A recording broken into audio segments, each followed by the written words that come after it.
वर्तमान समय बात्या को आसला बहुत बड़ अपडेट। यही बाट दे जीव बात्या चलतु ओडिशा दे जीव ना कुआड़े जीव संपूर्ण बात्या खबर जानी नवा। बंगोपसागर में बात्या हवा नहीं धीरे धीरे चित्र स्पष्ट होबार लगी।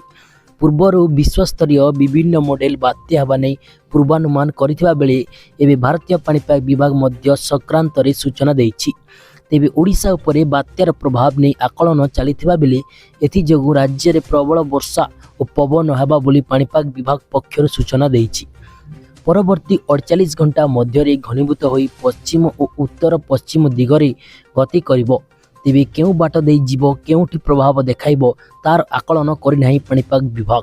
मिलिथिबा सूचना अनुसार संभाव्य बात्यार प्रभाव आंध्रा ओडिशा उपरे पड़ी पारे, हेले ओडिशा दे स्थलभाग छुईबार संभावना नथिबा पाणीपाग विभाग पक्षरु कहिसंती। संभाव्य बात्यार प्रभाव रे 25 तारिख रु पवनर वेग बढ़िबो।